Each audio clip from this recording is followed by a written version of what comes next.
और दूसरी बात छोड़िए, राधिका श्रीमन ने एक बयान दिया है कि एक महिला खिलाड़ी ने शोषण का आरोप लगाया है। एक ने तो लगाया है ना, उसकी सजा भी तो होती होगी ना। वो भी तो भारत की बेटी होगी। या 20 लड़कियों का 30 लड़कियों का इकट्ठा हो तब भी वो चीजें होंगी।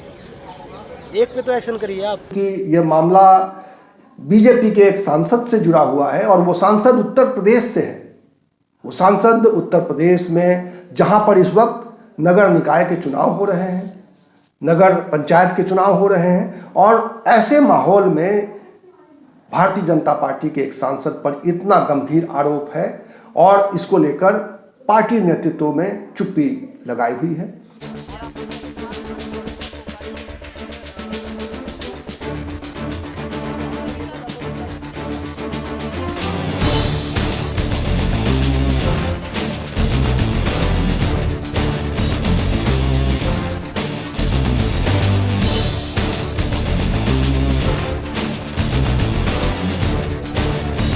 नमस्कार मित्रों, देश के दिग्गज रेसलर यानी पहलवान इस वक्त दिल्ली की सड़कों पर बैठे हैं और न केवल पहलवान बैठे हैं बल्कि कुछ खिलाड़ी भी उनके समर्थन में उतर आए हैं। लेकिन जिस तरह से खबरें आ रही हैं उससे कई सवाल उभर रहे हैं। सवाल पूछा जा रहा है कि इन खिलाड़ियों के समर्थन में क्रिकेटर मौन क्यों हैं, इन खिलाड़ियों के बारे में सरकार मौन क्यों है। लेकिन ऐसा नहीं है कि इन खिलाड़ियों को समर्थन नहीं मिल रहा, इन खिलाड़ियों को समर्थन भी मिल रहा है। इस बार तो इन खिलाड़ियों ने राजनीतिक दलों को भी आमंत्रित कर लिया है कि वो उनके समर्थन में सामने आए और उनका साथ दें। पिछली बार जब ये धरने पर बैठे थे, 3 महीने पहले जब धरने पर ये बैठे थे, तब इन खिलाड़ियों ने किसी भी राजनीतिक दल को अपने साथ बैठने से मना कर दिया था। लेकिन अब जब ये मामला उनके हाथ से निकल गया है, मैं इसलिए कह रहा हूँ क्योंकि जो तस्वीरें सामने आ रही हैं, जो जानकारियाँ सामने आ रही हैं और जो सवाल अब ये खिलाड़ी उठाने लगे हैं उससे साफ हो गया है। क्योंकि जो कमेटी बनाई गई थी इनकी शिकायतों की जांच के लिए, उस कमेटी में कुछ न कुछ गड़बड़ है और वो गड़बड़ियाँ अब निकल कर सामने आ रही हैं। चल रही है कमेटी के मेंबर में नहीं, हमने 6 लोगों के नाम दिए थे ना, सिर्फ बबीता को क्यों ऐड हमने किया? बबीता को हम तो 3-4 लोगों के नाम पे अड़े हुए थे कि 3-4 लोगों के नाम दो, लेकिन सिर्फ उन्होंने बबीता का ही क्यों डाला, उन्होंने बाकी लोगों का क्यों नहीं डाला? इसलिए डाला होगा ना कि उनके ऊपर भी प्रेशर बना ले हम कहीं पे। और आपने पहले कहा भी था कि बबीता फोगाट के सिग्नेचर कमेटी की रिपोर्ट पे नहीं लिए गए। नहीं, वो तो वो खुद हमने नहीं बोला, बबीता ने खुद बोला। खुद बबीता जी ने इंटरव्यू दिया है कि मैंने सिग्नेचर किए हैं या पता नहीं एसएमसी के साथ में मैंने सिग्नेचर कर दिए, मेरे हाथ से रिपोर्ट छीन ली, मेरे साथ बदतमीजी की। अगर कमेटी के लोगों में आपस में झगड़ा है, वो बदतमीजियां कर रहे हैं आपस में ही, तो वो हमारे साथ क्या न्याय करेंगे? हम क्या उम्मीद दूसरी करेंगे? बात छोड़िए, राधिका श्रीमन ने एक बयान दिया है कि एक महिला खिलाड़ी ने शोषण का आरोप लगाया है। एक ने तो लगाया है ना, उसकी सजा भी तो होती होगी ना। वो भी तो भारत की बेटी होगी। या 20 लड़कियों का 30 लड़कियों का इकट्ठा हो तब भी वो चीजें होंगी। एक पे तो एक्शन करिए आप। उम्मीद ये की जा रही थी कि उस कमेटी में सच सामने आ जाएगा, लेकिन शायद ऐसा नहीं हुआ है और इन खिलाड़ियों को संतोषजनक इंसाफ की उम्मीद नहीं दिखाई दे रही है। इसीलिए ये लोग फिर एक बार सड़कों पर उतर आए हैं। लेकिन सवाल अब ये है कि ये इन खिलाड़ी सड़क पर तो उतर आए हैं, लेकिन इनके सड़क पर उतरने से क्या इंसाफ इनको दिखाई दे रहा है? क्या देश के जो लोग चाहते हैं इन खिलाड़ियों के समर्थन में, जो सोशल मीडिया पर अपनी बातें कह रहे हैं या वैसे भी इन खिलाड़ियों के समर्थन में हैं, क्या उनको उम्मीद है कि इनको इंसाफ मिल पाएगा? क्योंकि सरकार का रवैया इस पूरे मामले में साफ नजर नहीं आ रहा है। खेल मंत्री अनुराग सिंह भी उनके साथ थोड़ी देर बैठे थे, लेकिन उसको लेकर भी सवाल हैं और इन खिलाड़ियों ने ही सवाल उठाए हैं। एक बार आप खेल मंत्री जी से पूछिए, आप कितनी देर बैठे थे खिलाड़ियों के बीच में? 2-4 मिनट खिलाड़ियों के बीच में बैठे थे। उनके अधिकारी मध्यस्थता कर रहे थे खिलाड़ियों के साथ। खेल मंत्री जी जब हम मध्यस्थता कर रहे थे, वो सिर्फ 1 मिनट के लिए 2 मिनट के लिए सिर्फ अपना चेहरा दिखाने के लिए हमारे पास आते थे। बाकी उनके अधिकारी चारों तरफ से, और कई बार ऐसा भी हुआ था मीटिंग में कि हमें डराया भी जा रहा था। चलो हम डरे नहीं, उसका हमने डर के कोई समझौता नहीं किया था।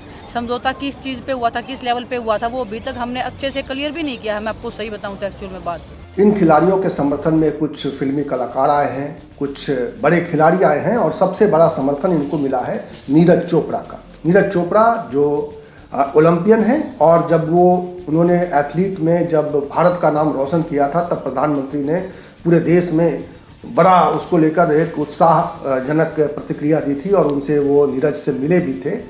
लेकिन उस नीरज चोपड़ा ने इस पूरे मामले में जो कहा है उससे इन खिलाड़ियों को ताकत तो मिली है, लेकिन कई सवाल भी उठ रहे हैं कि इतने बड़े खिलाड़ी उनके साथ हैं, इस ओलंपियन के इंसाफ की लड़ाई में उनका साथ दे रहे हैं, लेकिन फिर भी सरकार उनकी बातें नहीं सुन रही है। सवाल पीटी उषा पर भी है। पीटी उषा ने इन खिलाड़ियों के बारे में जो कहा उसके बाद इन रेसलर के आंसू निकल आए, वो हमने आपको दिखाया था।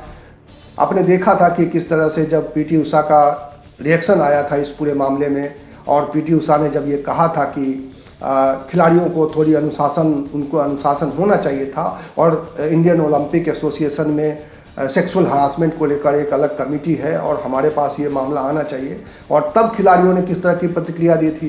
खिलाड़ियों का कहना है कि वो उनके फ़ोन नहीं उठा रही हैं, उनके सवालों पर कोई उनको संतोषजनक जवाब नहीं मिल रहा है, और पीटी उषा को लेकर भी उन्होंने जो कहा था मैंने आपको दिखाया था।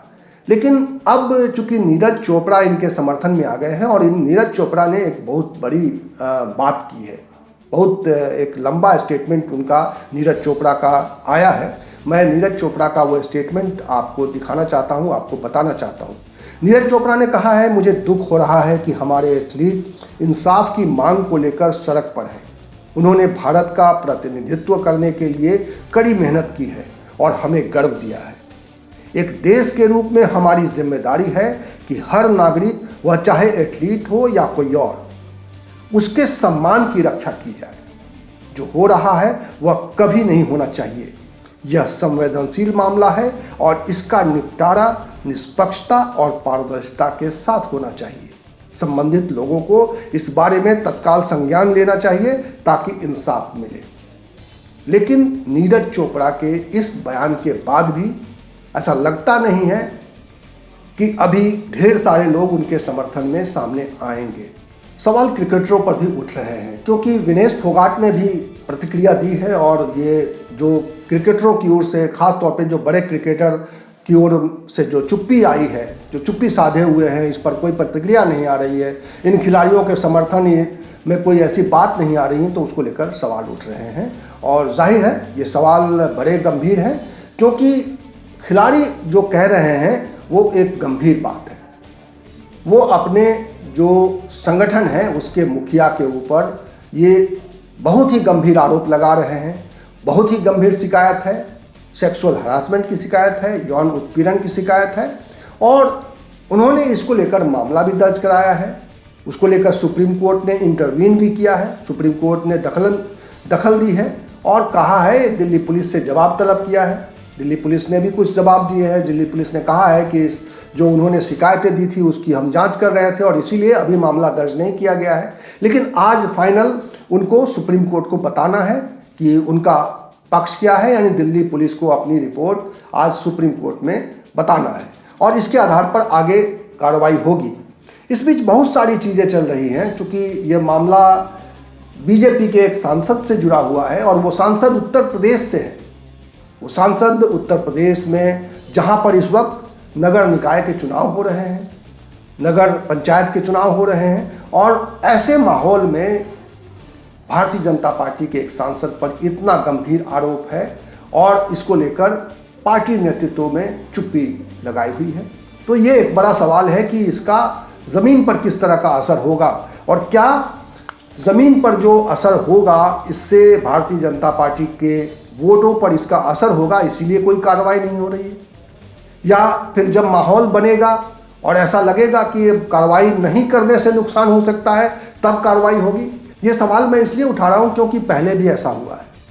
आपको याद होगा कि उन्नाव में जब एक रेप केस हुआ था, उसमें भारतीय जनता पार्टी के एक विधायक का नाम आया था और तब भारतीय जनता पार्टी के नेतृत्व ने कुछ इसी तरह की चुप्पी साधी हुई थी। लेकिन जब आखिर में लगा उन्हें कि ये मामला उनके हाथ से निकल जाएगा, इसका राजनीतिक नुकसान हो जाएगा, और तब कार्रवाई हुई थी।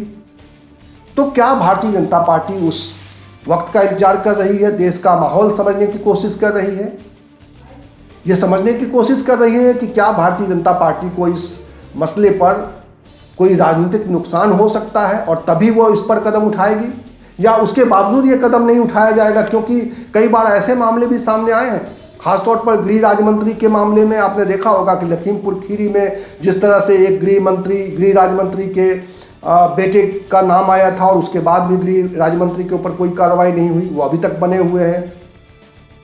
तो भारतीय जनता पार्टी को लेकर कई तरह के सवाल हो रहे हैं और सवाल ये भी उठ रहा है कि क्या ये जो एथलीट हैं, ये जो रेसलर्स हैं, जिसमें ख़ास तौर पर विनेश फोगाट, साक्षी मलिक, बजरंग पुनिया, ये सब लोग जो अगुवाई कर रहे हैं इस नेतृत्व का, क्या किसी राजनीति के शिकार है? क्या किसी राजनीतिक ताकत के पीछे इनके पीछे खड़ी है? क्योंकि अब ये इनसे सवाल पूछा जा रहा है। एक टेलीविज़न चैनल ने बजरंग पुनिया से ये पूछा कि आपके धरने पर कांग्रेस के लोग आ रहे हैं तो क्यों नहीं ये समझा जाए कि आप लोग कांग्रेस का खेल खेल रहे हैं।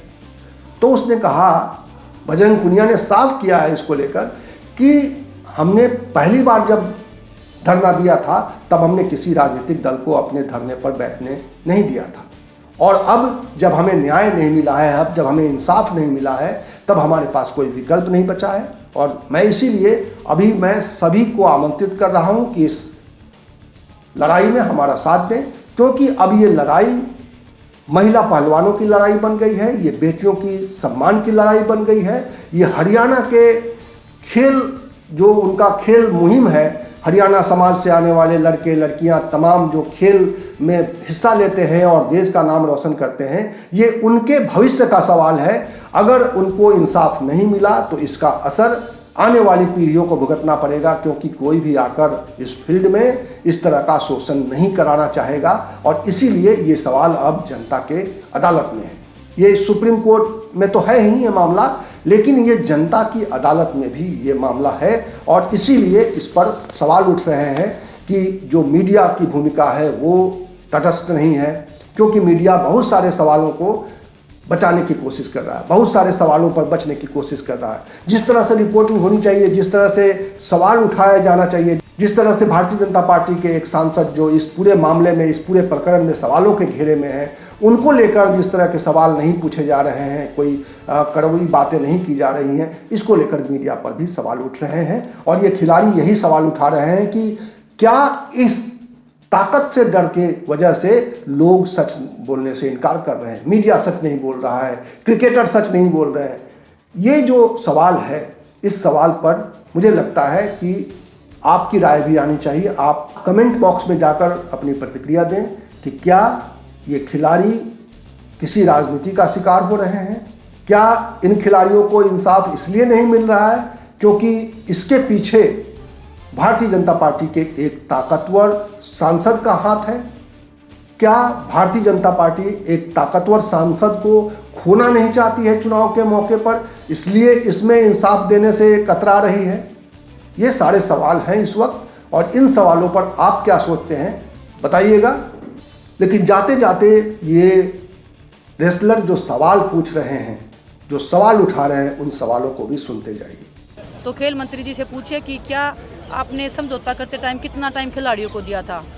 12 मिनट टोटल नहीं दिए उन्होंने, 12 घंटे तो दूर की बात है। फ़ोन कॉल बजरंग ने किए, मैंने फ़ोन कॉल किए। क्या कमेटी बनने के बाद कोई उनकी जिम्मेदारी नहीं है? कोई खिलाड़ी फ़ोन करे तो उनके अधिकारी फ़ोन उठा के बोले सर बिजी हैं सर। क्या सर 1 महीने तक बिजी थे या 3 महीने तक ही बिजी चल रहे थे? देखिए, जनता को सब दिखाई दे रहा है कैसे हम एक शासन के खिलाफ में लड़ रहे हैं, कैसे हमारे कोई जलील किया जा रहा है, हमारे को ही अनुशासन बोला जा रहा है। क्या हर एक रेसलिंग का वो खिलाड़ी जो आवाज़ उठा रहा है, क्या वो हर एक अनुशासनहीन हो के इतने मेडल जीत रहा है? और जो ये लोग बोल रहे हैं कि हम अनुशासनहीन हैं या हम अनुशासन में नहीं रहते, क्या यही उन्होंने अनुशासन में रह के ओलंपिक में गोल्ड मेडल जीते हैं? इस वीडियो में इतना ही। इसी तरह की चर्चा के साथ, इसी तरह के विमर्श के साथ और इसी तरह के सवाल के साथ मैं आपको मिलूंगा अगले वीडियो में। तब तक के लिए नमस्कार।